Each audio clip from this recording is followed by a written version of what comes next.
Ça faisait à peu près 3 ans que j'avais démarré ma carrière d'artiste et puis j'avais créé une série de grandes toiles à l'acrylique qui me paraissaient bien pro. Et puis, pas loin de chez moi ça veut dire au moins 1 heure de route en voiture, il y a eu une nouvelle galerie qui s'était ouverte, qui était vraiment une belle galerie, une galerie super classe. Donc j'ai appelé la directrice de la galerie, elle m'a donné rendez-vous. Et puis donc voilà, elle aime bien mon travail. Et puis on discute, on est assis autour des tableaux. Et elle me demande, j'aime beaucoup la question qu'elle m'a posée.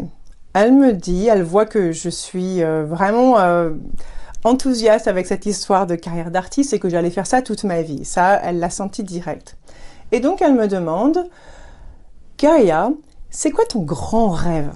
Qu'est-ce qui est dans ta tête? Quelle est ta grande vision? Et j'adore ce que j'ai répondu complètement spontanément, que je n'étais pas préparée. Je lui ai dit, alors, sache que j'ose rêver très très grand, mais que ma philosophie, c'est d'être vraiment contente et satisfaite avec ce que j'ai aujourd'hui.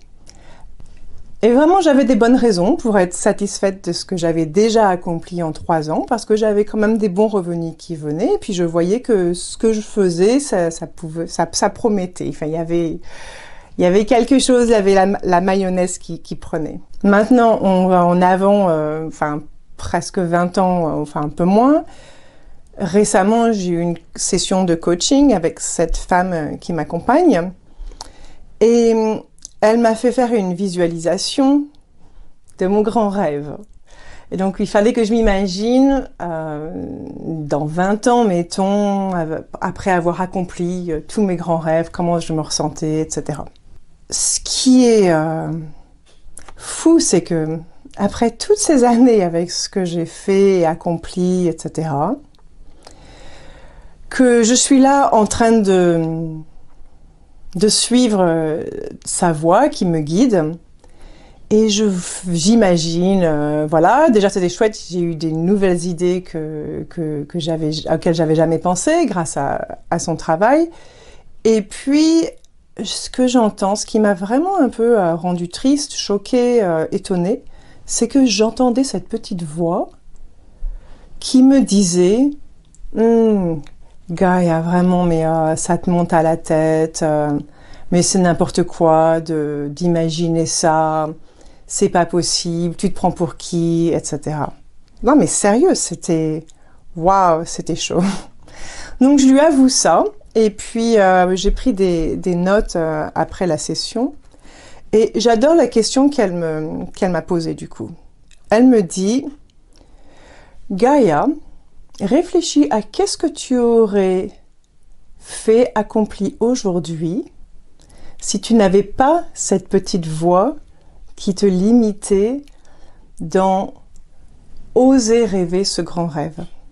Et vous, est-ce que vous osez faire des grands rêves? Est-ce qu'il y a une petite voix qui vous arrête? Et d'où elle vient cette petite voix? Qu'est-ce qui nous arrête? Et pourquoi pas? Pourquoi est-ce qu'on ne pourrait pas rêver grand? Et pourquoi est-ce qu'on ne pourrait pas s'offrir cette vie qui accomplit nos plus grands rêves avec notre art? Pour continuer la conversation, j'espère vous retrouver à un des prochains rendez-vous New Moon Zoom où on se retrouve entre artistes pour continuer les discussions autour de ces zones délicates, vraiment spécifiques au processus créatif et puis surtout, d'autant plus si on essaye de vivre de son art. Si vous êtes sur YouTube, mais surtout, cliquez sur je m'inscris, suivez-moi. Et puis, j'espère, à très bientôt.